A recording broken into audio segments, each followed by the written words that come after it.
Hi hello everybody Sumukha A ಸೊಲ್ಯೂಷನ್ಸ್ಗೆ ತಮ್ಮೆಲ್ಲರಿಗೂ ಹಾರ್ದಿಕ ಸ್ವಾಗತ. ಸೊ ಇದು 21 ಡಿಸೆಂಬರ್ 2021ಗೆ ಸಂಬಂಧಿಸಿದ್ದು ಡೈಲಿ ನ್ಯೂಸ್ ಪೇಪರ್ ಅನಾಲಿಸಿಸ್ ಮತ್ತು MCQs. ಸೊ ಫ್ರೆಂಡ್ಸ್, ಯಾರೆಲ್ಲ ಈವರೆಗೂ ಕೂಡ ಸುಮುಖ ಎ ಸೊಲ್ಯೂಷನ್ಸ್ಗೆ ಸಬ್ಸ್ಕ್ರೈಬ್ ಮಾಡಿಲ್ಲ, ಖಂಡಿತವಾಗಿ ಸಬ್ಸ್ಕ್ರೈಬ್ ಮಾಡಿ ಹಾಗೂ ನಾವು ಕೊಡುವಂಥ ಮಾಹಿತಿಯನ್ನು ಇತರರೊಂದಿಗೆ ಶೇರ್ ಮಾಡಿ ಅಂತ ತಿಳಿಸ್ತಾ ನಮ್ಮ ಈ ಸೆಷನ್ ಅನ್ನು ನಾವು ಪ್ರಾರಂಭಿಸ್ತೇವೆ. ಸೊ ಕಳೆದ ವಿಡಿಯೋ ಇದಕ್ಕೆ ಸಂಬಂಧಿಸಿದ ಪ್ರಶ್ನೆಗಳು ಹೀಗಿತ್ತು ಹಾಗೂ ಕೆಲವರು ಕರೆಕ್ಟ್ ಉತ್ತರವನ್ನು ಕೂಡ ಕೊಟ್ಟಿದ್ದೀರಾ. So we are very happy about it. So which schedule of the wildlife protection act 1972 contains list of plants that are forbidden from cultivation ಅಂತ ಇದೆ. ಸೊ ಇದಕ್ಕೆ ಕರೆಕ್ಟ್ ಉತ್ತರ ಆಪ್ಷನ್, ದಟ್ ಈಸ್ ಆಪ್ಷನ್ ಇಲ್ಲ, the correct right answer is schedule 6.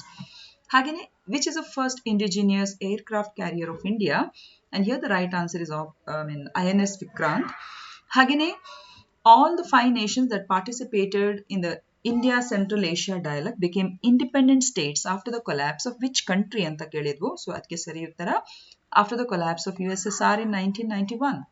ಹಾಗೆಯೇ in which year Goa was given statehood, and ಇದಕ್ಕೆ correct ಉತ್ತರ 30th May 1987. ಹಾಗೆಯೇ ಒಂದು ಹೈಯರ್ ಆರ್ಡರ್ಗೆ ಸಂಬಂಧಿಸಿದ ಒಂದು ಅಸೈನ್ಮೆಂಟ್ ಅನ್ನು ಕೂಡ ನಾವು ಕೊಟ್ಟಿದ್ದು, HOTS question, higher order thinking skills ಅಂತ ಹೇಳುವಂಥದ್ದು. ಸೊ ಈ ಪ್ರಶ್ನೆಯಲ್ಲಿ Portuguese colonised Goa in 1510 by capturing it from Yusuf Adil Shah, the sultan of Bijapur. Who was the Vijayanagara ruler at that time ಅಂತ ಹೇಳುವಂತ ಪ್ರಶ್ನೆಗೆ the correct answer is Krishnadevaraya. So ಇದರ ಅರ್ಥದಲ್ಲಿ ಯೂಸುಫ್ ಆದಿಲ್ ಶಾ ಮತ್ತು ಕೃಷ್ಣದೇವರಾಯ ಇವರು ಕಂಟೆಂಪರರೀಸ್ ಅಥವಾ ಸಮಕಾಲೀನರು ಅಂತ ಇದರ ಮೂಲಕ ನಮಗೆ ಗೊತ್ತಾಗ್ತದೆ. So very good students who have attempted or who have given out the right answer. Super congratulations. So ಇಷ್ಟು ತಿಳಿಸ್ತಾ ಇವತ್ತಿನ ಈ ಒಂದು ಪ್ರಶ್ನೆಗಳ ಕಡೆ ನಮ್ಮ ಗಮನವನ್ನು ಹರಿಸುವ. ಓಕೆ, ಈಗ ಪ್ರಥಮ ಪ್ರಶ್ನೆ ಹೀಗಿದೆ. Which scheme was envisioned as a remedy to the long persisting fishing conflict in the Pak Strait? Pak ಜಲಸಂಧಿಯಲ್ಲಿ ದೀರ್ಘಕಾಲದ ಮೀನುಗಾರಿಕೆ ಸಂಘರ್ಷವನ್ನು ಪರಿಹಾರವಾಗಿ ಯಾವ ಯೋಜನೆಯನ್ನು ರೂಪಿಸಲಾಗಿದೆ? And here the right answer is option C, that is the Pak Bay ಯೋಜನೆ or the Pak Bay scheme. See, first and the foremost, let us try to understand what is this Pak Bay scheme. So ಇದನ್ನು ನಮ್ಮ prime minister ಅವರು July 2017ಗೆ ಅದನ್ನು launch ಮಾಡ್ತಾರೆ under the blue revolution programme. ಅಂದ್ರೆ ನೀಲಿ ಕ್ರಾಂತಿಯ ಒಂದು ಅಂಗವಾಗಿ ನಮ್ಮ ದೇಶದ ಪ್ರಧಾನಮಂತ್ರಿಯವರು ಇದನ್ನು ಜುಲೈ 2017ರಂದು ಇದನ್ನು ಲಾಂಚ್ ಮಾಡ್ತಾರೆ. ಹಾಗಿದ್ರೆ ಈ ಸ್ಕೀಮ್ ನ ಪ್ರಮುಖ ಉದ್ದೇಶ ಏನು? The main aim of the scheme is to promote deep sea fishing. ಅಂದ್ರೆ ಈ ಒಂದು ಯೋಜನೆಯ ಪ್ರಮುಖ ಉದ್ದೇಶ ಆಳ ಸಮುದ್ರ ಮೀನುಗಾರಿಕೆಯನ್ನು ಈ ಪಾಕ್ ಬೇ, ತಮಿಳುನಾಡು ಮತ್ತು ಶ್ರೀಲಂಕಾಕ್ಕೆ ಒಂದು ಕಾಮನ್ ಆಗಿರುವಂತ ಏರಿಯಾ ಆಗಿರುವಂತ ಪಾಕ್ ಬೇ ಅಂತ ಹೇಳುವಂತ ಆ ಒಂದು ಪ್ರದೇಶದಲ್ಲಿ ಬಾಟಮ್ ಟ್ರಾಲಿಂಗ್ ಮೀನುಗಾರಿಕೆಗೆ ಪರ್ಯಾಯವಾಗಿ ಆಳ ಸಮುದ್ರ ಮೀನುಗಾರಿಕೆಯನ್ನು ಪ್ರಮೋಟ್ ಮಾಡಲಿಕ್ಕೆ ಈ ಒಂದು ಸ್ಕೀಮ್ ಅನ್ನು ಅಲ್ಲಿ ಪರಿಚಯಿಸಲಾಯಿತು. ಸೊ ಆಳ ಸಮುದ್ರ ಮೀನುಗಾರಿಕೆಗೆ ಹಾಗಿದ್ರೆ ವಾಟರ್ ಡೆಪ್ತ್ ಎಷ್ಟಿರಬೇಕು? ಆಳ ಸಮುದ್ರ ಮೀನುಗಾರಿಕೆ ಅಂತ ಅನ್ಸ್ಕೊಬೇಕು ಅಂತ ಹೇಳಿದ್ರೆ ಮೀನುಗಾರಿಕೆ ವ್ಯವಸ್ಥೆಯಲ್ಲಿ ಆ ನೀರಿನ ಒಂದು ಆಳ ಅಟ್ಲೀಸ್ಟ್ 30 ಮೀಟರ್ ಡೆಪ್ತ್ ಅಲ್ಲಾದ್ರೂ ಇರಬೇಕು. ಓಕೆ, ಹಾಗೂ ಈ ಪ್ಲಾನ್ ನ ಇನ್ನೊಂದು ಉದ್ದೇಶ ಏನು ಅಂತ ಹೇಳಿದ್ರೆ ಈ ಪಾಕ್ ಬೇ ಸ್ಕೀಮ್ ಅಥವಾ ಆ ಪಾಕ್ ಬೇ ಏರಿಯಾ ಇದೆಯಲ್ಲ, ಅದು ತುಂಬಾನೇ ಒಂದು ಸಂಕುಚಿತವಾಗಿರುವಂತ ಏರಿಯಾ. ಸೊ ಅಲ್ಲಿ ನಮ್ಮ ತಮಿಳುನಾಡು ಮೀನುಗಾರರಿಗೂ ಮತ್ತು ಶ್ರೀಲಂಕಾದ ಮೀನುಗಾರರಿಗೂ ಆಗಾಗ ಕೆಲವೊಮ್ಮೆ ಒಂದು ರೀತಿಯ ಈ ಒಂದು ಮ್ಯಾರಿಟೈಮ್ ಬೌಂಡ್ರಿ ಅಥವಾ ಕಡಲ ಒಂದು ನಿಯಮಕ್ಕೆ ಸಂಬಂಧಿಸಿದ ಬೌಂಡ್ರಿ ಸಂಬಂಧಿಸಿದಾಗಿ ಯಾವಾಗಲೂ ಒಂದು ಸಂಘರ್ಷಗಳು ಏರ್ಪಡಾಗ್ತದೆ. ಸೊ ಅದನ್ನು ಕೂಡ ಕಡಿಮೆ ಮಾಡಲಿಕ್ಕೆ ಅದನ್ನು ಕೂಡ ಅವಾಯ್ಡ್ ಮಾಡಲಿಕ್ಕೆ ಈ ಸ್ಕೀಮ್ ಅನ್ನು ಅವರು ಇಂಟ್ರೊಡ್ಯೂಸ್ ಮಾಡಿದ್ದಾರೆ. ಸೊ ಫಸ್ಟ್ ಅಂಡ್ ಫಾರ್ಮೋಸ್ಟ್ ನಾನು ಆಗ್ಲೇ ಹೇಳಿದಾಗೆ ಈ ಸ್ಕೀಮ್ ಅನ್ನು ಬಾಟಮ್ ಟ್ರಾಲಿಂಗ್ ಅಂತ ಹೇಳುವಂತ ಮೀನುಗಾರಿಕಾ ವಿಧಾನಕ್ಕೆ ಪರ್ಯಾಯವಾಗಿ ಇದನ್ನು ಅವರು ನಮ್ಮ ಮೀನುಗಾರರಿಗೆ ಒಂದು ಉತ್ತೇಜನ ಕ್ರಮವಾಗಿ ಅವರು ಅದನ್ನು ಇಂಟ್ರೊಡ್ಯೂಸ್ ಮಾಡಿದ್ದಾರೆ. ಹಾಗಿದ್ರೆ ಬಾಟಮ್ ಟ್ರಾಲಿಂಗ್ ಏನು? ಬಾಟಮ್ ಟ್ರಾಲಿಂಗ್ ಅಂತ ಹೇಳಿದ್ರೆ ಇದೊಂದು ಇಕಲಾಜಿಕಲಿ ಡಿಸ್ಟ್ರಕ್ಟಿವ್ ಪ್ರಾಕ್ಟೀಸ್ ಆಗಿದ್ದು, it involves trawlers dragging the weighted nets along the sea floor, causing great depletion of the aquatic resources. So ಸರಿಯಾಗಿ ಕೇಳಿಸ್ಕೊಳ್ಳಿ ಸ್ಟೂಡೆಂಟ್ಸ್, ಬಾಟಮ್ ಟ್ರಾಲಿಂಗ್ ವಿಧಾನ ಅಂತ ಹೇಳಿದ್ರೆ ಈ ರೀತಿಯಾಗಿ ಶಿಪ್ ಅಥವಾ ಬೋಟ್ಗಳಲ್ಲಿ ಈ ಒಂದು ಟ್ರಾಲರ್ಸ್ ಅಂತ ಹೇಳುವಂತ ಈ ಬೋಟ್ಗಳ ಮೂಲಕ ಈ ನೆಟ್ಗಳನ್ನು, ಭಾರವಾದಂತ ಈ ಬಲೆಗಳನ್ನು ಸಮುದ್ರದ ತಳಕ್ಕೆ ಹಾಕಿಬಿಟ್ಟು ಅದನ್ನು ಒಂಥರ ಒಯ್ಕೊಂಡು ಹೋಗುವಂಥದ್ದು, ಅದನ್ನು ಡ್ರ್ಯಾಗ್ ಮಾಡ್ಕೊಂಡು ಹೋಗುವಂಥದ್ದು. ಸೊ ಈ ಒಂದು ವಿಧಾನದಲ್ಲಿ ಏನಾಗ್ತದೆ ಅಂತ ಹೇಳಿದ್ರೆ ಮೀನು ಅಂದ್ರೆ ಮತ್ಸ್ಯ ಸಂಪತ್ತು ಕೂಡ ಅವರಿಗೆ ಬಲೆಯೊಳಗೆ ಸಿಗುತ್ತೆ. ಅದರ ಜೊತೆಯಲ್ಲಿ ಈ ಯಾವೆಲ್ಲ ಪ್ರದೇಶದಲ್ಲಿ ಈ ಒಂದು ಭಾರವಾಗಿರುವಂತ ಬಲೆಯನ್ನು ಅವ್ರು ಎಳ್ಕೊಂಡು ಹೋಗ್ತಾರೆ ನೋಡಿ, ಅಲ್ಲಿರುವಂತ ಎಲ್ಲ ಮೆರೈನ್ ಎಕ್ವಾಟಿಕ್ ರಿಸೋರ್ಸಸ್ಗಳು ಕೂಡ ನಾಶ ಆಗ್ತದೆ. ಯಾಕಂದ್ರೆ ಅದನ್ನು ಒಂಥರ ಅದು ಪುಲ್ ಮಾಡ್ಕೊಂಡು ಡ್ರ್ಯಾಗ್ ಮಾಡ್ಕೊಂಡು ಹೋಗ್ತದೆ. ಹಾಗೂ ತುಂಬಾ ವೆಯ್ಟ್ ಆಗಿರುವಂತಹ ನೆಟ್ಟಿರುವ ಕಾರಣ ಇಲ್ಲಿನ ಒಂದು ಕೆಲವೆಲ್ಲ ಸೂಕ್ಷ್ಮ ಮೆರೈನ್ ರಿಸೋರ್ಸಸ್ ಗಳನ್ನು ಕೂಡ ಅದು ಡಿಪ್ಲೀಟ್ ಮಾಡ್ತದೆ ಅಥವಾ ಅದಕ್ಕೆ ಹಾನಿ ಉಂಟು ಮಾಡ್ತದೆ. ಸೊ ಇದೊಂದು ಒಳ್ಳೆ ರೀತಿ, ಅಂದ್ರೆ ನಮ್ಮ ಸಾಗರದ ಇತರೆ ಜೈವಿಕ ಸಂಪತ್ತನ್ನು ಒಂದು ಸಂರಕ್ಷಣೆ ಮಾಡುವಂತ ಒಂದು ಉತ್ತಮ ರೀತಿಯ ವಿಧಾನ ಅಲ್ಲ ಇದು ಬಾಟಮ್ ಟ್ರಾಲಿಂಗ್.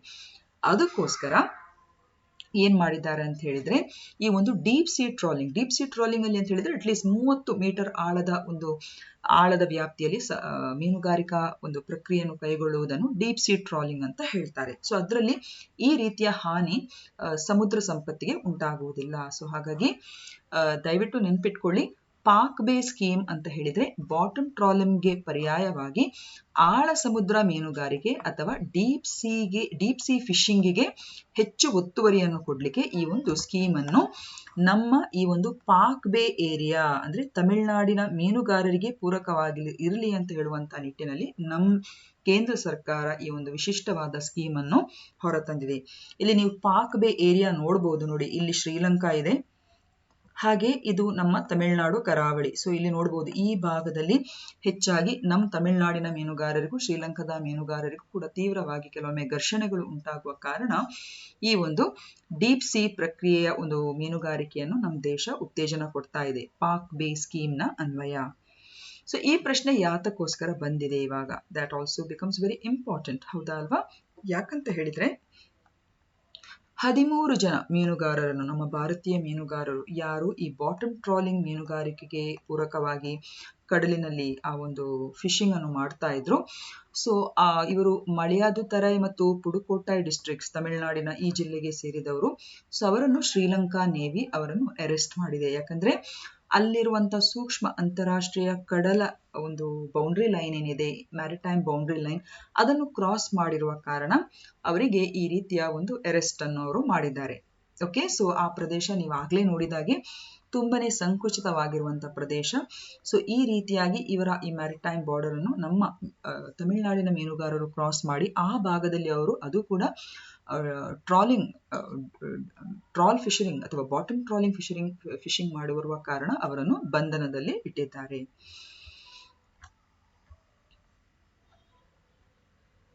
ಇಲ್ಲಿ ನಾವು ನೋಡಬಹುದು. ಅದಲ್ಲದೆ ಈ ಒಂದು ಮ್ಯಾರಿಟೈಮ್ ಝೋನ್ ಕಡಲ ಒಂದು ನಿಯಮಗಳು ಅಥವಾ ಬೇರೆ ಬೇರೆ ಈಗ ಅಂತಾರಾಷ್ಟ್ರೀಯ ಕಡಲಿಗೆ ಸಂಬಂಧಿಸಿದ ಅಂತಾರಾಷ್ಟ್ರೀಯ ಈ ಒಂದು ಗಡಿ ಅಥವಾ ಬೌಂಡ್ರಿ ಲೈನ್ಗೆ ಸಂಬಂಧಿಸಿದ ಹಾಗೆ ಹಲವಾರು ಝೋನ್ಗಳಿದೆ, ಮ್ಯಾರಿಟೈಮ್ ಝೋನ್ ಅಂತ ಹೇಳಿಬಿಟ್ಟು.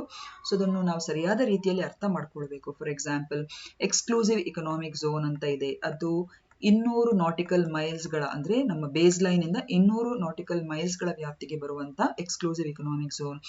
ಇನ್ನೊಂದು ಕೌಂಟರ್ ಝೋನ್ ಅಂತ ಇದೆ, ಇಂಟರ್ನಲ್ ವಾಟರ್ಸ್ ಅಂತ ಇದೆ. ಸೊ ಹಾಗಾಗಿ ಈ ಬಗ್ಗೆ ಎಲ್ರಿಗೂ ಕೂಡ ತಿಳಿದಿರಬೇಕು. ಹಾಗೂ ಈ ಕಾನ್ಸೆಪ್ಟ್ ಕಾಂಪಿಟೇಟಿವ್ ಎಕ್ಸಾಮ್ ನ ದೃಷ್ಟಿಯಿಂದ ತುಂಬಾನೇ ಇಂಪಾರ್ಟೆಂಟ್. ಸೊ ಹಾಗಾಗಿ ನಾವೇನ್ ಸಜೆಸ್ಟ್ ಮಾಡ್ತೇವೆ ಅಂತ ಹೇಳಿದ್ರೆ, ಇತ್ತೀಚೆಗೆ 14ನೇ ಡಿಸೆಂಬರ್ನ ನಮ್ಮ ವಿಡಿಯೋವನ್ನು ನೀವು ಗಮನಿಸಿದ್ರೆ ಅದರಲ್ಲಿ ಇದರ ಬಗ್ಗೆ ಅಂದ್ರೆ ನಮ್ಮ ಮ್ಯಾರಿಟೈಮ್ ಝೋನ್ಸ್ ಗಳ ಬಗ್ಗೆ ತುಂಬಾ ಸುದೀರ್ಘವಾಗಿರುವಂತಹ ಒಂದು ಎಕ್ಸ್ಪ್ಲನೇಷನ್ ಅನ್ನು ಕೊಟ್ಟಿದ್ದೇವೆ. ಸೊ ಹಾಗಾಗಿ I request all the new students who have not watched that video to kindly refer the video of 14th December 2021 for the detailed explanation on the maritime zones. ಹಾಗೆ ಈಗ ಎರಡನೇ ಪ್ರಶ್ನೆ ಕಡೆ ನಮ್ಮ ಗಮನ. Who heads the Delimitation Commission set up by the central government to redraw the assembly constituencies of Jammu and Kashmir? Jammu ಮತ್ತು ಕಾಶ್ಮೀರದ ವಿಧಾನಸಭಾ ಕ್ಷೇತ್ರಗಳನ್ನು ಮರುಹೊಂದಿಸಲು ಕೇಂದ್ರ ಸರ್ಕಾರವು ಸ್ಥಾಪಿಸಿದ ಡಿಲಿಮಿಟೇಷನ್ ಆಯೋಗದ ಮುಖ್ಯಸ್ಥರು ಯಾರು? And here the right answer is option D, that is Ranjana Prakash Desai. So ಇದು ಯಾತಕ್ಕೋಸ್ಕರ ನಮ್ಮ ಪ್ರಶ್ನೆಯಲ್ಲಿ ಬಂದಿದೆ, ಇದು ಕಳೆದ ದಿನಗಳ ಒಂದು ನ್ಯೂಸ್ ಅಲ್ಲೂ ಕೂಡ ನಾವು ಹಾಕಿದ್ದೇವೆ. 21st ಡಿಸೆಂಬರ್ 2021 ಗೆ ಸಂಬಂಧಿಸಿದ ಹಿಂದೂ ದಿನಪತ್ರಿಕೆಯಲ್ಲಿ ಬಂದಿರುವಂತಹ ಮಾಹಿತಿ. Jammu and Kashmir delimitation commission ನ ಅಧ್ಯಕ್ಷರು ಅಥವಾ ಆಯೋಗದ ಅಧ್ಯಕ್ಷರಾಗಿರುವಂತಹ ಜಸ್ಟಿಸ್ ರಂಜನಾ ಪ್ರಕಾಶ್ ದೇಸಾಯಿ ಅವರು ಇತ್ತೀಚೆಗೆ ತಮ್ಮ ಅಂತಿಮ ವರದಿಯನ್ನು ಕೇಂದ್ರ ಸರ್ಕಾರಕ್ಕೆ ಸಲ್ಲಿಸಿದ್ದಾರೆ. ಹಾಗೂ ಅದರ ಅನ್ವಯ ಕೆಲವೆಲ್ಲ ಒಂದು ರೀತಿಯ ರೆಕಮೆಂಡೇಶನ್ಸ್ ಅಥವಾ ಶಿಫಾರಸುಗಳನ್ನು ಕೂಡ ಕೊಟ್ಟಿದ್ದಾರೆ. ಪ್ರಮುಖವಾದ ಶಿಫಾರಸುಗಳು ಈ ಕೆಳಗಿನಂತಿವೆ. ಒಂದು, ಟೋಟಲ್ ಆಗಿರುವಂತಹ ಈ ಸೀಟ್ಗಳಲ್ಲಿ ಹೆಚ್ಚುವರಿಯಾಗಿ 6 ಸೀಟ್ಗಳನ್ನು ಜಮ್ಮು ಡಿವಿಷನ್ ಮತ್ತು 1 ಸೀಟ್ ಕಾಶ್ಮೀರ್ ಡಿವಿಷನ್ಗೆ ಅದನ್ನು ಇನ್ಕ್ರೀಸ್ ಮಾಡಿದ್ದಾರೆ. ಸೊ ಹಾಗಾಗಿ ಈಗ total seats in Jammu and Kashmir will be raised to 90ಕ್ಕೆ ಅದು ರೇಸ್ ಮಾಡಿದ್ದಾರೆ. ಹಾಗೂ ಈ 90 ಸೀಟ್ಗಳಲ್ಲಿ 16 ಸೀಟ್ಗಳು ಪರಿಶಿಷ್ಟ ಜಾತಿ ಮತ್ತು ಪರಿಶಿಷ್ಟ ವರ್ಗಗಳ ಒಂದು ಕಮ್ಯುನಿಟಿಗೆ ಅದನ್ನು ಅವರು ಮೀಸಲಿಟ್ಟಿದ್ದಾರೆ. ಹಾಗೆಯೇ ಈ ಜಮ್ಮು ಕಾಶ್ಮೀರ್ ಡಿಲಿಮಿಟೇಷನ್ ಕಮಿಷನ್ ಈ ಒಂದು ಶಿಫಾರಸುಗಳು ಮತ್ತು ಇದು ಮಾಡಿದಂತಹ ವರದಿಯು 2011ನೇ ಜನಗಣತಿಯ ಆಧಾರದ ಮೇಲೆ ಅದು ಇರುವಂತದ್ದು. ಹಾಗೆಯೇ ಮೂರನೇ ಪ್ರಶ್ನೆ, The concept of MSME was first introduced by the government of India in which year ಅಂತ ಇದೆ. ಓಕೆ, MSME ಪರಿಕಲ್ಪನೆ, MSME ಅಂತ ಹೇಳಿದ್ರೆ micro small and medium enterprises ಅಂತ ಹೇಳುವಂತ ಈ ಕಾನ್ಸೆಪ್ಟ್ ಅನ್ನು ಭಾರತ ಸರ್ಕಾರವು ಯಾವ ವರ್ಷದಲ್ಲಿ ಪರಿಚಯಿಸಿತು? And here the right answer is option C, that is 2006. So ಈ ಪ್ರಶ್ನೆ ಯಾತಕ್ಕೋಸ್ಕರ ಬಂತು? First let us try to understand ಇದು ಏನಿದು micro small and medium enterprises. So ಈ ಕಾನ್ಸೆಪ್ಟ್ ಅನ್ನು ಫಸ್ಟ್ ನಮ್ಮ ಭಾರತ ಸರ್ಕಾರವು MSME ಡೆವಲಪ್ಮೆಂಟ್ ಆಕ್ಟ್ 2006 ಅನ್ವಯ ಅದನ್ನು ಪರಿಚಯಿಸಿತು. ಓಕೆ, ಸೊ ಸೂಕ್ಷ್ಮ, ಸಣ್ಣ ಮತ್ತು ಮಧ್ಯಮ ಕೈಗಾರಿಕೆಗಳು, ಇದನ್ನು ಈ ಒಂದು ಸೂಕ್ಷ್ಮ, ಸಣ್ಣ ಮತ್ತು ಮಧ್ಯಮ ಕೈಗಾರಿಕೆಗಳ ಅಭಿವೃದ್ಧಿ ಕಾಯ್ದೆ 2002 ಅನ್ವಯ ಈ ಒಂದು ಕಾನ್ಸೆಪ್ಟ್ ಅನ್ನು ಪರಿಚಯಿಸಿದೆ. So option C is a right answer they. So ಈ MSME ಇದರ ಕ್ಲಾಸಿಫಿಕೇಶನ್ ಅನ್ನು ಇದು ಯಾವ ರೀತಿಯಾಗಿ ಇದನ್ನು ವರ್ಗೀಕರಿಸ್ತಾರೆ? ಇದು ಮೇನ್ ಆಗಿ ಆ ಎಂಟರ್ಪ್ರೈಸ್ ಅಥವಾ ಕೈಗಾರಿಕೆಯ ಟರ್ನ್ ಓವರ್ ಅಥವಾ ಅದರ ಹೂಡಿಕೆಯ ಆಧಾರದ ಮೇಲೆ, ಟರ್ನ್ ಓವರ್ ಮತ್ತು ಇನ್ವೆಸ್ಟ್ಮೆಂಟ್ ಹೂಡಿಕೆಯ ಆಧಾರದ ಮೇಲೆ ಅದನ್ನು ಕ್ಲಾಸಿಫಿಕೇಶನ್ ಮಾಡ್ತಾರೆ. ಅಂಡ್ ಈಗ ಹೊಸ ರೀತಿಯ ಕ್ಲಾಸಿಫಿಕೇಶನ್ ಅನ್ನು ಆತ್ಮನಿರ್ಭರ್ ಭಾರತ್ ಅಭಿಯಾನ್ ಸ್ಕೀಮ್ 2020 ಅನ್ವಯ ಅದನ್ನು ಹೊಸದಾಗಿ ಮಾಡಿದ್ದಾರೆ. So size of the enterprise, ಈಗ ಸೂಕ್ಷ್ಮ ಎಂಟರ್ಪ್ರೈಸ್ ಅಥವಾ ಮೈಕ್ರೋ ಎಂಟರ್ಪ್ರೈಸ್ ಅಂತ ಹೇಳಿ ಅದು ಗುರುತಿಸ್ಕೊಬೇಕು ಅಂತ ಹೇಳಿದ್ರೆ ಅದರ ಹೂಡಿಕೆ 1 ಕೋಟಿಗಿಂತ ಕಡಿಮೆ ಇರಬೇಕು ಮತ್ತು annual turn over less than ₹5 crore. ಹಾಗೆಯೇ ಸಣ್ಣ ಎಂಟರ್ಪ್ರೈಸ್ ಅಂತ ಹೇಳಿ ಅನ್ಸ್ಕೊಬೇಕು ಅಂತ ಹೇಳಿದ್ರೆ ದ ಇನ್ವೆಸ್ಟ್ಮೆಂಟ್, ಅದು ಹೂಡಿಕೆ ಅದು 1 ಕೋಟಿ ಹಾಗೂ 10 ಕೋಟಿಯ ಮಧ್ಯದಲ್ಲಿ ಇರಬೇಕಾಗ್ತದೆ, between 1 crore to less than ₹10 crore. ಹಾಗೆಯೇ ಅದರ annual turnover should be around ₹5 crore to ₹50 crore. ಹಾಗೇನೆ ಮಧ್ಯಮ ಗಾತ್ರದ ಎಂಟರ್ಪ್ರೈಸಸ್ ಅಂತ ಹೇಳಿದ್ರೆ the investment should be 10 crore to less than ₹20 crore. ಹಾಗೇನೆ annual turnover should be around ₹50 crore to ₹100 crore. So ಈ ಆಧಾರದಲ್ಲಿ ಹೊಸದಾಗಿ ಈಗ ಆತ್ಮನಿರ್ಭರ್ ಭಾರತ್ ಅಭಿಯಾನ್ ಸ್ಕೀಮ್ ನ ಅನ್ವಯ ಈ MSME ಗೆ ಸಂಬಂಧಿಸಿದ ಈ ಒಂದು ಕ್ಯಾಟಗರೈಸೇಷನ್ ಅಥವಾ ನ್ಯೂ ಕ್ಲಾಸಿಫಿಕೇಶನ್ಸ್ ಅನ್ನು ಮಾಡಿದ್ದಾರೆ. ಹಾಗೆ ಇದಕ್ಕೆ ಸಂಬಂಧಿಸಿದ ವಿವರವನ್ನು ನಾವು ministry of micro and small medium enterprises government of India ಇದರ ಮೂಲಕ ಪಡ್ಕೊಂಡಿದ್ದೇವೆ. ಸೊ ಇದನ್ನು ಯಾತಕ್ಕೋಸ್ಕರ ನಾವಿಲ್ಲಿ ಪ್ರಶ್ನೆಯಲ್ಲಿ ಹಾಕಿದ್ದೇವೆ? That also makes a point, ಹೌದಾ ಅಲ್ವಾ? ಯಾಕಂದ್ರೆ lakhs of micro small and medium enterprises across India including those in Bengaluru's Peenya Industrial Complex went on a one-day strike on Monday to protest the steep rise in the prices of steel and raw materials like aluminium, copper and engineering plastics. So ಲಕ್ಷಾನುಗಟ್ಟಲೆ ನಮ್ಮ ದೇಶದಾದ್ಯಂತ ಇರುವಂತಹ ಈ ಒಂದು ಸೂಕ್ಷ್ಮ, ಸಣ್ಣ ಹಾಗೂ ಮಧ್ಯಮ ಕೈಗಾರಿಕೆಗಳೆಲ್ಲ ಕೂಡ 1 ದಿವಸಗಳ ಒಂದು ಸ್ಟ್ರೈಕ್ ಅನ್ನು ಮಂಡೆಯಲ್ಲಿ ಸೋಮವಾರ ಮಾಡ್ಕೊಂಡಿರ್ತದೆ ಡಿಸೆಂಬರ್ ಅಲ್ಲಿ. ಯಾತಕ್ಕೋಸ್ಕರ ಅಂತ ಹೇಳಿದ್ರೆ ನಿಮ್ಗೆಲ್ಲ ಗೊತ್ತಿರುವ ಹಾಗೆ ಈ ಕೈಗಾರಿಕೆಗಳಿಗೆ ಮೂಲವಾಗಿರುವಂತಹ ರಾ ಮೆಟೀರಿಯಲ್ಸ್ ಅಂದ್ರೆ ಕಚ್ಚಾ ವಸ್ತುಗಳಾದ steel, aluminium, copper, engineering plastics ಇದರಲ್ಲಿ ಹೆಚ್ಚುವರಿಯಾಗಿ ಒಂದು ಸ್ಟೀಪ್ ರೈಸ್ ಅಂದ್ರೆ ತುಂಬಾನೇ ಅದರ ಪ್ರೈಸ್ ಹೈಕ್ ಆಗಿದೆ, ಇನ್ಕ್ರೀಸ್ ಆಗಿದೆ. ಸೊ ಅದನ್ನು ಪ್ರೊಟೆಸ್ಟ್ ಮಾಡ್ಲಿಕ್ಕೆ ಈ ನಮ್ಮ ಸೂಕ್ಷ್ಮ, ಸಣ್ಣ ಹಾಗೂ ಮಧ್ಯಮ ಗಾತ್ರದ ಈ ಒಂದು ಎಂಟರ್ಪ್ರೈಸಸ್ ನ ಮಾಲಕರು ಮತ್ತೆ ಕಾಂಪ್ಲೆಕ್ಸಸ್, ಇಂಡಸ್ಟ್ರಿಯಲ್ ಕಾಂಪ್ಲೆಕ್ಸ್ ಅಂದ್ರೆ ಬೆಂಗಳೂರಿನ ಪೀಣ್ಯ ಇಂಡಸ್ಟ್ರಿಯಲ್ ಕಾಂಪ್ಲೆಕ್ಸ್ ಅಲ್ಲಿರುವಂತಹ ಈ ಎಲ್ಲ ಎಂಟರ್ಪ್ರೈಸಸ್ಗಳು 1 ದಿವಸದ ಸ್ಟ್ರೈಕ್ಗೆ ಅದು ಕರೆ ಕೊಟ್ಟಿದೆ. ಈಗ 4ನೇ ಪ್ರಶ್ನೆ, the armed forces special pass act, ಇದೀಗ ತುಂಬಾ ನ್ಯೂಸ್ ಅಲ್ಲಿ ಇದೆ, AFSPA ಅಂತ ಹೇಳಿಬಿಟ್ಟು, ಹೌದಾ ಅಲ್ವಾ? The armed forces special pass act imposed in Nagaland was passed in which year? So Nagaland ನಲ್ಲಿ ವಿಧಿಸಲಾದ ಸಶಸ್ತ್ರ ಪಡೆಗಳ ಒಂದು ವಿಶೇಷ ಅಧಿಕಾರ ಕಾಯ್ದೆಯನ್ನು ಯಾವ ವರ್ಷದಲ್ಲಿ ಅಂಗೀಕರಿಸಲಾಯಿತು? And here the right answer is option B, that is 1958. So ಈ ಪ್ರಶ್ನೆಯನ್ನು ಕೂಡ ನಾವು ಸರಿಯಾದ ರೀತಿಯಲ್ಲಿ ಅರ್ಥ ಮಾಡ್ಕೊಬೇಕು ಸ್ಟೂಡೆಂಟ್ಸ್. ಯಾಕಂದ್ರೆ ಇವತ್ತು ನೀವು ಟಿವಿಯನ್ನು ಆನ್ ಮಾಡಿದ್ರೆ ಇವತ್ತು ಕೂಡ ಅಂದ್ರೆ ಇವತ್ತು 26 ಡಿಸೆಂಬರ್, ಇವತ್ತು ಕೂಡ ನೀವು ಯಾವುದೇ ಟಿವಿಯನ್ನು ಆನ್ ಮಾಡಿದ್ರು ಕೂಡ ಈ AFSPA ಇದರ ಬಗ್ಗೆನೇ ಹೆಚ್ಚಿನ ಹೈಲೈಟ್ಸ್ ಗಳನ್ನು ತೋರಿಸ್ತಾ ಇದ್ದಾರೆ. ಸೊ ಇದನ್ನು ನಾವುಗಳು ಕೂಡ ಸರಿಯಾದ ರೀತಿಯಲ್ಲಿ ಅರ್ಥೈಸ್ಕೋಬೇಕು. ನೋಡಿ, ಇದು ವೆರಿ ಸಿಂಪಲ್ ಕಾನ್ಸೆಪ್ಟ್. ಆರ್ಟಿಕಲ್ 355 ಏನ್ ಹೇಳ್ತದೆ? What is article 355 of our constitution says that ಅಂದ್ರೆ ಕೇಂದ್ರ ಸರ್ಕಾರದ ಇದೊಂದು ಕರ್ತವ್ಯ, ಯಾವುದೇ ರೀತಿ ರಾಜ್ಯ ಅಥವಾ ಕೇಂದ್ರಾಡಳಿತ ಪ್ರದೇಶವು ಯಾವುದೇ ರೀತಿಯ ಆಂತರಿಕವಾಗಿರುವಂತಹ ಡಿಸ್ಟರ್ಬೆನ್ಸ್ ಅಥವಾ ಒಂದು ರೀತಿಯ ಅಸಹಿಷ್ಣುತೆ ಆ ಒಂದು ರಾಜ್ಯದಲ್ಲಿ ಬೇರೆ ಬೇರೆ ಆಯಾಮಗಳಲ್ಲಿ ಅದು ನಡೀತಾ ಇದ್ರೆ ಅದನ್ನು ತಡೆಗಟ್ಟಲಿಕ್ಕೆ, ಅದನ್ನು ಸಂರಕ್ಷಿಸಲಿಕ್ಕೆ ಅದು ಕೇಂದ್ರ ಸರ್ಕಾರದ ಹೊಣೆಗಾರಿಕೆ. It is a duty to protect the state against external aggression and internal disturbance or insurgency ಅಂತ ಇದೆ. ಸೊ ಈ ನಿಟ್ಟಿನಲ್ಲಿ ನಮ್ಮ ದೇಶದ ಪಾರ್ಲಿಮೆಂಟ್ ಮೂರು ಅಂದ್ರೆ ಬೇರೆ ಬೇರೆ ಸಂದರ್ಭಗಳಲ್ಲಿ 3 ಇಂತಹ ಕಾಯ್ದೆಗಳನ್ನು ಈ ಆರ್ಟಿಕಲ್ ಅನ್ವಯ ಅದನ್ನು ರಚಿಸಿದೆ. ಓಕೆ, ಸೊ ಎಲ್ಲೆಲ್ಲಿ ನಮ್ಮ ದೇಶದ ಪ್ರಾಂತ್ಯಗಳಲ್ಲಿ ಪದೇ ಪದೇ ಆಂತರಿಕ ಇಂಟರ್ನಲ್ ಡಿಸ್ಟರ್ಬೆನ್ಸಸ್ ಅಥವಾ ಇನ್ಸರ್ಜೆನ್ಸಸ್ಗಳು ಹೆಚ್ಚಾಗಿ ನಡೀತಾ ಇದೆ, ಆ 3 ಪ್ರಮುಖ ಪ್ರಾಂತ್ಯಗಳಲ್ಲಿ ಈ 3 ವಿಶೇಷ ರೀತಿಯ ಕಾಯ್ದೆಗಳನ್ನು armed forces special powers act ಅಂದ್ರೆ ಸಶಸ್ತ್ರ ಪಡೆಗಳ ಒಂದು ವಿಶೇಷ ಅಧಿಕಾರ ಕಾಯ್ದೆಯನ್ನು 4 ಪ್ರಾಂತ್ಯಗಳಲ್ಲಿ ರಚಿಸಿದೆ. ಸೊ ಎಲ್ಲಿ ಇದರ ಮುಖ್ಯ ಉದ್ದೇಶ ಇಷ್ಟು, AFSPA ಅಂತ ಹೇಳಿದ್ರೆ armed forces special powers act, as I told ಆವಾಗ ಸಶಸ್ತ್ರ ಪಡೆಗಳ ವಿಶೇಷ ಅಧಿಕಾರ ಕಾಯ್ದೆ. ಸೊ ಈ ಒಂದು ಪಡೆಗಳ ಪ್ರಮುಖ ಕರ್ತವ್ಯ ಇಷ್ಟೇ, ಆ ಡಿಸ್ಟರ್ಬ್ಡ್ ಆಗಿರುವಂತಹ ಏರಿಯಾಸ್ಗಳು, ಆ ದಂಗೆಗೆ ಒಳಗಾಗಿರುವಂತಹ ಪ್ರದೇಶಗಳಿಗೆ ಸರಿಯಾದ ರೀತಿಯಲ್ಲಿ ಒಂದು ಆರ್ಡರ್ ಅನ್ನು ಮೇಂಟೈನ್ ಮಾಡುವುದು, ಅಲ್ಲಿ ಅಧಿಕಾರ ಅಂದ್ರೆ ಪವರ್ ಅನ್ನು ಯೂಸ್ ಮಾಡಿಕೊಂಡು ಅಲ್ಲಿ ಪಬ್ಲಿಕ್ ಆರ್ಡರ್ ಅನ್ನು ಮೇಂಟೈನ್ ಮಾಡುವಂಥದ್ದು.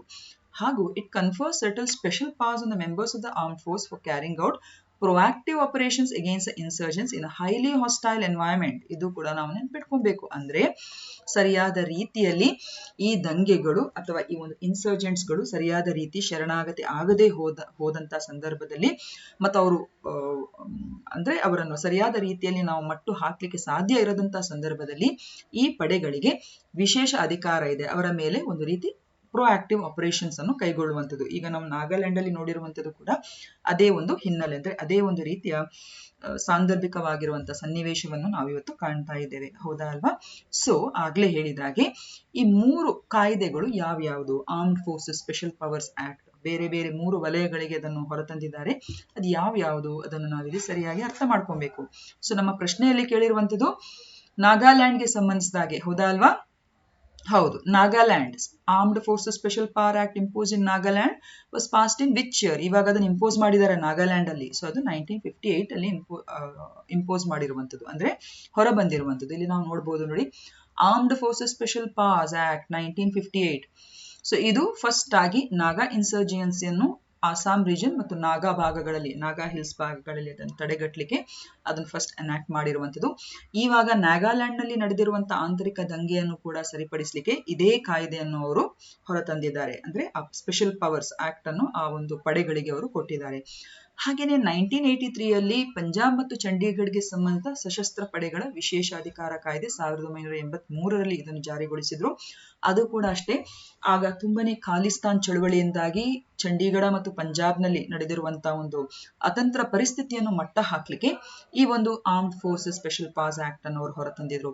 ಹಾಗೇನೆ armed forces Jammu and Kashmir special powers act of 1990, ಇದು ಕೂಡ ಅಷ್ಟೇ, ಇದನ್ನು ಅಲ್ಲಿ ಜಮ್ಮು ಅಂಡ್ ಕಾಶ್ಮೀರ್ನಲ್ಲಿ ಮಿಲಿಟೆನ್ಸಿ ಮತ್ತು ಇನ್ಸರ್ಜೆನ್ಸಿಯನ್ನು ತಡೆಗಟ್ಟಲಿಕ್ಕೆ ಈ ಕಾಯ್ದೆ ಅನುಗುಣವಾಗಿ ಈ ಪಡೆಗೆ ಆ ರೀತಿಯ ಅಧಿಕಾರವನ್ನು ಕೊಟ್ಟಿರುವಂಥದ್ದು. ಸೊ ಡಿಯರ್ ಸ್ಟೂಡೆಂಟ್ಸ್, ಗಮನವಿಟ್ಟು ಕೇಳಿ, ಇದು 3 ಈ ರೀತಿಯ ಕಾಯ್ದೆಗಳನ್ನು ಈ ಒಂದು ನಮ್ಮ ಪಾರ್ಲಿಮೆಂಟ್ ಇದು ಹೊರತಂದಿರುವಂಥದ್ದು. ಈಗ ಇದನ್ನು ನಾವು ಯಾತಕ್ಕೋಸ್ಕರ ಪ್ರಶ್ನೆಯಲ್ಲಿ ಹಾಕಿದ್ದೇವೆ? ನಿಮ್ಗೆಲ್ಲ ಗೊತ್ತಿದೆ, ಬಹಳಷ್ಟು ದಿನಪತ್ರಿಕೆ ಮತ್ತು ಸುದ್ದಿ ಮಾಧ್ಯಮಗಳಲ್ಲೂ ಕೂಡ ಬರ್ತಾ ಇದೆ. Nagaland assembly on 20th December unanimously passed a resolution demanding the center to repeal the controversial Armed Forces 1958 from the state and the rest of the Northeast to strengthen the ongoing efforts to find a peaceful political settlement to the Naga political issue. So ಈ ಒಂದು ನಾಗಾಲ್ಯಾಂಡ್ ನ ಒಂದು resolution ಅನ್ನು pass ಮಾಡಿದ್ದಾರೆ unanimous ಆಗಿ. ಏನಂತ ಹೇಳಿದ್ರೆ, so ಈ ಒಂದು ಸಶಸ್ತ್ರ ಪಡೆಗಳ ಒಂದು ಕಾರ್ಯಾಚರಣೆಯಿಂದಾಗಿ 14 ಮಂದಿ ಸಿವಿಲಿಯನ್ಸ್ ಅಂದ್ರೆ ನಾಗರಿಕರು ಸಾವನ್ನಪ್ಪಿದ್ದಾರೆ. ಸೊ ಅದನ್ನು ಪ್ರೊಟೆಸ್ಟ್ ಮಾಡಿ, ನಿಮ್ಗೆಲ್ಲ ಗೊತ್ತಿರುವ ಹಾಗೆ ಹಾರ್ನ್ಬಿಲ್ ಫೆಸ್ಟಿವಲ್ ಅಥವಾ ಉತ್ಸವವನ್ನು ಕೂಡ ರದ್ದು ಮಾಡಿದ್ದಾರೆ. ಸೊ ಈ ರೀತಿ ಒಂದು ರೀತಿ ಅತಂತ್ರ ಪರಿಸ್ಥಿತಿಯಲ್ಲಿ ನಿರ್ಮಾಣ ಆಗಿದೆ.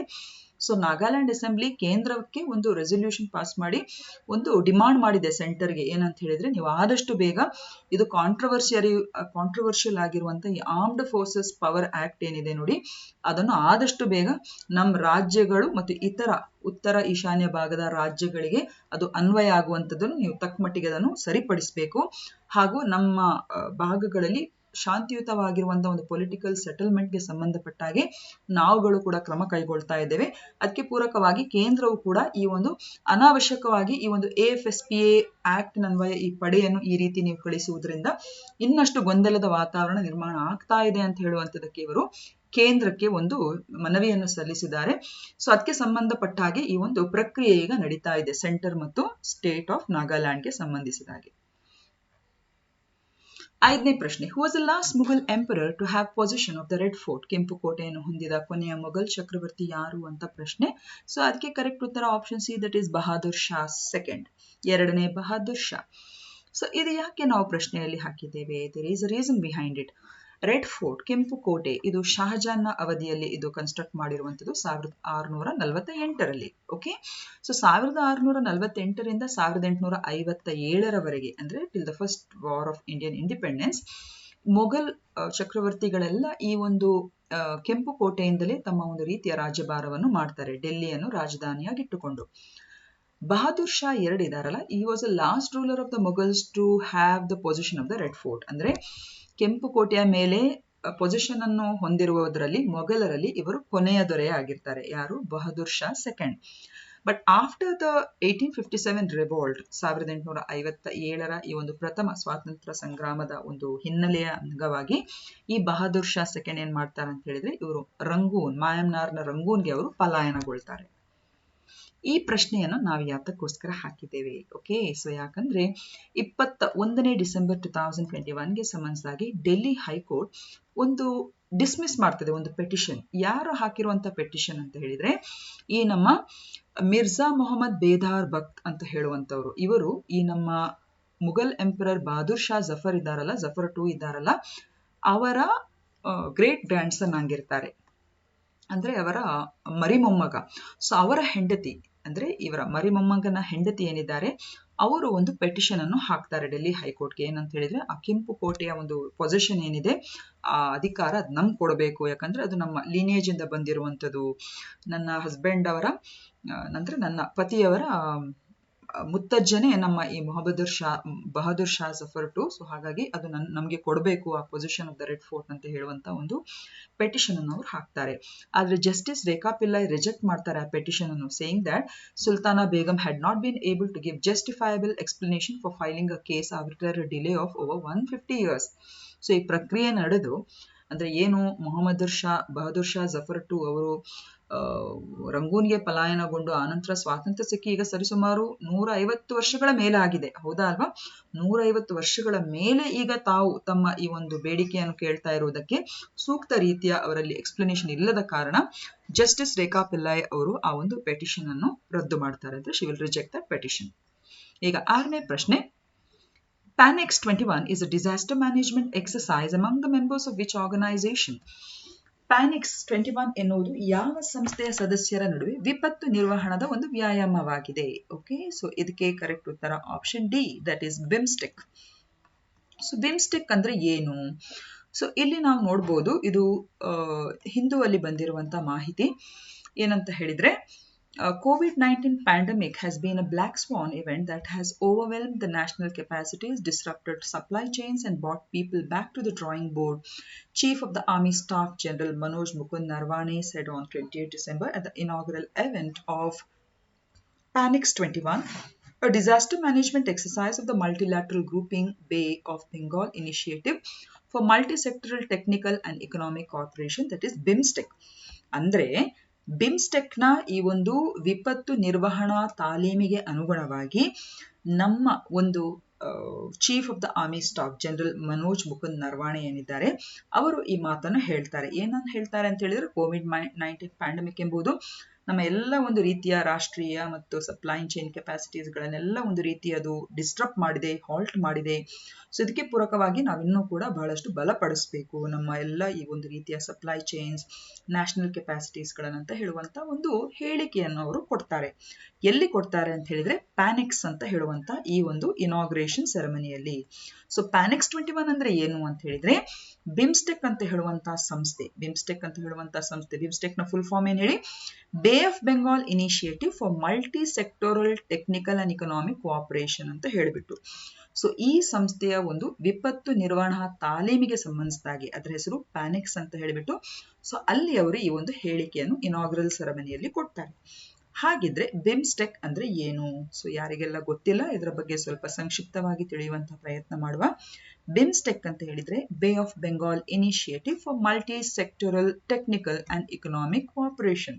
ಓಕೆ, ಅಂದ್ರೆ ಇದನ್ನು 1997ಕ್ಕೆ ಇದನ್ನು ಬ್ಯಾಂಕಾಕ್ ಡಿಕ್ಲರೇಷನ್ ಅನ್ವಯ ಇದನ್ನು ಅಸ್ತಿತ್ವಕ್ಕೆ ತಂದಿರುವಂತದ್ದು. ಯಾವುದನ್ನು? ಬಿಮ್ಸ್ಟೆಕ್ ಅಂತ ಹೇಳುವಂತಹ ಈ ಒಂದು ಸಂಘಟನೆಯನ್ನು. ಭಾರತ ಇದರ ಸ್ಥಾಪಕ ಸದಸ್ಯ. ಸೊ ಏನಿದು ಬಿಮ್ಸ್ಟೆಕ್ ನ ಅಡಿಯಲ್ಲಿ ಏನ್ ಮಾಡ್ಲಿಕ್ಕಿದ್ದಾರೆ? ಸೊ ಇದೊಂದು ಪ್ರಾದೇಶಿಕವಾಗಿರುವಂತಹ ಒಂದು ದೇಶಗಳ ಒಂದು ಒಕ್ಕೂಟ. ಸೊ ಯಾವ ಪ್ರಾದೇಶಿಕ ದೇಶಗಳ ಒಕ್ಕೂಟ ಅಂತ ಹೇಳಿದ್ರೆ ಇದು ಬೇ ಆಫ್ ಬೆಂಗಾಲ್ ಅಂದ್ರೆ ಬಂಗಾಳ ಕೊಲ್ಲಿ ಅಥವಾ ಬಂಗಾಳ ಕೊಲ್ಲಿಯ ಪಕ್ಕದ ಅಂದ್ರೆ ಕಡಲ ತೀರ ಮತ್ತು ಪಕ್ಕದ ಪ್ರದೇಶಗಳಿಗೆ ಅನುಗುಣವಾಗಿ ಇರುವಂತಹ ದೇಶಗಳ ಒಂದು ಪ್ರಾದೇಶಿಕ ಐಕ್ಯತೆಗೆ ಪೂರಕವಾಗಿ ಅಸ್ತಿತ್ವಕ್ಕೆ ಬಂದಿರುವಂತಹ ಒಂದು ಪ್ರಾದೇಶಿಕ ಸಂಘಟನೆಯೇ BIMSTEC. Okay, and BIMSTEC also connects the ecologies of the Great Himalayas and the Bay of Bengal. As of now, ಈ BIMSTEC ಇದೆಯಲ್ಲ, ಪ್ಲೀಸ್ ರಿಮೆಂಬರ್ BIMSTEC ಎಂಬುದು ಬ್ಯಾಂಕಾಕ್ ಡಿಕ್ಲರೇಷನ್ ಅನ್ವಯ ಅದು ಅಸ್ತಿತ್ವಕ್ಕೆ ಬಂದಿರುವಂತಹ ಸಂಸ್ಥೆ, ಹಾಗೂ ಭಾರತವು ಕೂಡ ಇದರ ಒಂದು ಸ್ಥಾಪಕ ಸದಸ್ಯಗಳಲ್ಲಿ ಒಂದು. Please remember that. And at present there are 7 members, 7 ಸದಸ್ಯರನ್ನೊಳಗೊಂಡಂತಹ ಒಂದು ದೇಶೀಯ ಅಂತಾರಾಷ್ಟ್ರೀಯ ಸಂಘಟನೆ ಇದು. ಯಾವುದೆಲ್ಲ? ಬಾಂಗ್ಲಾದೇಶ್, ಭೂತಾನ್, ಭಾರತ, ನೇಪಾಲ್, ಶ್ರೀಲಂಕಾ, ಮ್ಯಾನ್ಮಾರ್ ಮತ್ತು ಥಾಯ್ಲೆಂಡ್. ಸೊ ಒಟ್ಟಾರೆಯಾಗಿ ಬಂಗಾಳ ಕೊಲ್ಲಿಯ ಆಸುಪಾಸಿನ ಆ ಪ್ರದೇಶಗಳಿಗೆ ಆವೃತಗೊಂಡಿರುವಂತಹ ದೇಶಗಳ ಒಂದು ಒಕ್ಕೂಟ. ಸೊ ಈ ದೇಶಗಳ ಅಂದ್ರೆ ಬಿಮ್ಸ್ಟೆಕ್ ಸಂಸ್ಥೆಯು ಆಯೋಜಿಸಿರುವಂತಹ ಪ್ಯಾನೆಕ್ಸ್ 21 ಅಂತ ಹೇಳುವಂತ ಡಿಸಾಸ್ಟರ್ ಮ್ಯಾನೇಜ್ಮೆಂಟ್ ಎಕ್ಸರ್ಸೈಸ್ ಅನ್ನು ಇತ್ತೀಚೆಗೆ ಅವರು ಇನಾಗ್ರೇಟ್ ಮಾಡಿದ್ರು. ಯಾರು? ನಮ್ಮ ಮನೋಜ್ ಮುಕುಂದ್ ನರವಾಣೆ ಅಂತ ಹೇಳುವವರು. ಅಂದ್ರೆ he is our chief of the army general staff general. ಹಾಗೆಯೇ ಸಾರ್ಕ್ ಬಗ್ಗೆ ಕೂಡ ಒಂದು ಆಪ್ಷನ್ ಇದೆ. ಸೊ ಸಾರ್ಕ್ ಅಂತ ಹೇಳಿದ್ರೆ South Asian association of regional cooperation, ಹೌದಾ ಅಲ್ವಾ? ಸೊ ಇದು ಸಾರ್ಕ್ ಚಾರ್ಟರ್ ಇಂದಾಕ ಅದರ ಅನ್ವಯ ಅದು ಅಸ್ತಿತ್ವಕ್ಕೆ ಬಂದಿರುವಂತದ್ದು 8ನೇ ಡಿಸೆಂಬರ್ 1985ಗೆ. ಇದರಲ್ಲಿ 8 ಮೆಂಬರ್ಸ್ ಇದ್ದಾರೆ. ಅದರಲ್ಲಿ ಎಷ್ಟು ಹೇಳಿ? 7 ಮೆಂಬರ್ಸ್ ಬಿಮ್ಸ್ಟೆಕ್ ಅಲ್ಲಿ. ಇಲ್ಲಿ 8 ಮೆಂಬರ್ಸ್ ಇದ್ದಾರೆ: Bangladesh, Bhutan, India, Nepal, Sri Lanka, Maldives, Pakistan and Afghanistan. So Afghanistan becomes the new member of SARC at the 13th annual summit in 2005. ಹಾಗೂ ಇದರ ಕೇಂದ್ರ ಕಚೇರಿ ಇರುವಂತದ್ದು ಕಾಠ್ಮಂಡು, ನೇಪಾಳನಲ್ಲಿ. ಈಗ 7ನೇ ಪ್ರಶ್ನೆ, what is the aim of Svamitva scheme? Svamitva ಯೋಜನೆಯ ಉದ್ದೇಶವೇನು? A very important question. Here the right answer is option A. Okay, ಗ್ರಾಮೀಣ ಜನವಸತಿ ಪ್ರದೇಶಗಳ ನಿವಾಸಿಗಳಿಗೆ ಆಸ್ತಿ ಹಕ್ಕುಗಳನ್ನು ಒದಗಿಸುವುದು. To provide the property rights to the residents of the rural inhabited areas. So ಏನಿದು ಸ್ವಮಿತ್ವ ಸ್ಕೀಮ್ ಅಂತ ಹೇಳಿಬಿಟ್ಟು? A very important schemes. ಇದರ ಫುಲ್ ಫಾರ್ಮ್ ನೋಡಿ: survey of villages and mapping with improvised technology in village areas. ಆಧುನಿಕ ಅಂದ್ರೆ ಸುಧಾರಿತ ತಂತ್ರಜ್ಞಾನವನ್ನು ಬಳಸಿಕೊಂಡು ಗ್ರಾಮೀಣ ಪ್ರದೇಶಗಳ ಒಂದು ಸಮೀಕ್ಷೆ ಮತ್ತು ಮ್ಯಾಪಿಂಗ್ ಅಂತ ಹೇಳಿ ಕನ್ನಡದಲ್ಲಿ ಹೇಳಬಹುದು. ಓಕೆ, ಹಾಗೂ ಈ ಸ್ಕೀಮ್ ಅನ್ನು ರಾಷ್ಟ್ರೀಯ ಪಂಚಾಯತ್ ರಾಜ್ ದಿನ ಅಂದ್ರೆ ಏಪ್ರಿಲ್ 24, 2020 ಇದನ್ನು ಲಾಂಚ್ ಮಾಡ್ತಾರೆ. ಯಾವುದನ್ನು? ಸ್ವಮಿತ್ವ ಸ್ಕೀಮ್ ಅನ್ನು. ಹಾಗೂ ವೆರಿ ಇಂಪಾರ್ಟೆಂಟ್, ಇದೊಂದು central sector scheme. Central sector scheme ಅಂತ ಹೇಳಿದ್ರೆ ಪರಿಪೂರ್ಣವಾಗಿರುವಂತಹ ಒಂದು ಪ್ರಾಯೋಜಕತ್ವವನ್ನು ಕೇಂದ್ರ ಸರ್ಕಾರವೇ ಇದು ವಹಿಸಿಕೊಂಡಿರುವಂತದ್ದು. ಹಾಗೂ ಇದು ಮಿನಿಸ್ಟ್ರಿ ಆಫ್ ಪಂಚಾಯತ್ ರಾಜ್ ಅಡಿಯಲ್ಲಿ ಬರುವಂತದ್ದು. ಮಿನಿಸ್ಟ್ರಿ ಆಫ್ ಪಂಚಾಯತ್ ರಾಜ್ ನ ಸಚಿವಾಲಯದ ಅಡಿಯಲ್ಲಿ ಬರುವಂತದ್ದು. And it aims to provide the property rights to the residents of rural inhabited areas ಅಂದ್ರೆ ಗ್ರಾಮೀಣ ಜನವಸತಿ ಪ್ರದೇಶಗಳ ನಿವಾಸಿಗಳಿಗೆ ಆಸ್ತಿ ಹಕ್ಕುಗಳನ್ನು ಇದು ಒದಗಿಸುವಂಥದ್ದು. It aims to demarcate the inhabited lands in rural areas through the latest surveying drone technology. So drone ತಂತ್ರಜ್ಞಾನವನ್ನು ಬಳಸಿಕೊಂಡು ಈ ಗ್ರಾಮೀಣ ಪ್ರದೇಶಗಳ ಈ ಜಮೀನನ್ನು ಅದನ್ನು ಸರಿಯಾದ ರೀತಿಯಲ್ಲಿ ಡಿಮಾರ್ಕೇಟ್ ಮಾಡಿಕೊಂಡು ಅದನ್ನು ಸರ್ವೆ ಮಾಡುವಂತ ಆಧುನಿಕ ತಂತ್ರಜ್ಞಾನವನ್ನು ಇದು ಬಳಸಿಕೊಂಡಿದೆ. And the mapping will be done across the country in a phase-wise manner over a period of 4 years. So 2020 ರಿಂದ 2024 ರವರೆಗೆ ಈ ಒಂದು ಮ್ಯಾಪಿಂಗ್ ಮತ್ತು ಸಮೀಕ್ಷೆಯನ್ನು ಕೈಗೊಳ್ಳಲಿಕ್ಕೆ ಇದ್ದಾರೆ. ಸೊ ಇದು ಯಾತಕ್ಕೋಸ್ಕರ ನಾವು ನ್ಯೂಸ್ ಅಲ್ಲಿ ಹಾಕಿದ್ದೇವೆ? ಸೊ ಇದು ministry of panchayat Raj is implementing the central sector scheme Swamitwa with the aim to provide the record of rights to village household owners possessing houses in inhabited areas in villages. As per the Press Information Bureau release, the scheme aims to cover all the villages across the country by March 2025. ಈಗ ಇದು ಇವತ್ತಿನ ಈ video ಅಥವಾ ಈ ಸೆಷನ್ಗೆ ಸಂಬಂಧಿಸಿದ ಪ್ರಶ್ನೆಗಳು. ಪಾಕ್ ಬೇ ಯೋಜನೆಯನ್ನು ಯಾವ ವರ್ಷದಲ್ಲಿ ಪ್ರಾರಂಭಿಸಲಾಯಿತು? ಓಕೆ. ಎರಡನೇದು, as per the 2020 classification, if an enterprise has investment of less than 1 crore rupees, then it is termed as dash enterprise. Okay, and the third question is, which article of the Indian Constitution says that it is a duty of the Union government to protect every state against external aggression and internal disturbance or insurgency? So ಇವತ್ತು ಈ 3 ಪ್ರಶ್ನೆಗಳಿಗೆ ಆದಷ್ಟು ಬೇಗ ನಮ್ಮ ಸ್ಟೂಡೆಂಟ್ಸ್ಗಳು ಉತ್ತರ ಕೊಡಿ. ಹಾಗೆಯೇ ನಮ್ಮ ವಿಡಿಯೋ ನಿಮಗೆ ಹೇಗೆ ಅನಿಸ್ತಾ ಇದೆ ಅಂತ ಹೇಳುವಂತ ಒಂದು ಅನಿಸಿಕೆಯನ್ನು ಕೂಡ ನೀವು ವ್ಯಕ್ತ ಮಾಡಿ ಅಂತ ಹೇಳ್ತಾ ಇವತ್ತಿನ ಸೆಷನ್ ಅನ್ನು ನಾನು ಇಲ್ಲೇ ಮುಗಿಸ್ತೇನೆ. ಇನ್ನು ಕೂಡ ಯಾರು ನಮ್ಮ ಸುಮುಖ ಈ ಸೊಲ್ಯೂಷನ್ಸ್ಗೆ ಸಬ್ಸ್ಕ್ರೈಬ್ ಮಾಡಿಲ್ಲ, ಖಂಡಿತ ಸಬ್ಸ್ಕ್ರೈಬ್ ಮಾಡಿ ಅಂತ ತಿಳಿಸ್ತಾ, ಮುಂಬರುವಂತ ನಿಮ್ಮ ಪರೀಕ್ಷೆಗಳಿಗೆ ಈ ಚಾನೆಲ್ ಮುಖಾಂತರ ಖಂಡಿತವಾಗಿ ನಿಮ್ಮ ಒಂದು ಕರೆಂಟ್ ಅಫೇರ್ಸ್ ಅಪ್ಡೇಟ್ಗೆ ಇದು ನೆರವಾಗಲಿಕ್ಕಿದೆ ಅಂತ ಹೇಳುವಂತ ಒಂದು ಭರವಸೆಯೊಂದಿಗೆ ಇವತ್ತಿನ ಈ ಸೆಷನ್ ಅನ್ನು ನಾನು ಇಲ್ಲಿಗೆ ಮುಗಿಸ್ತೇನೆ. See you tomorrow at the same time. Until then, take care and have a nice day.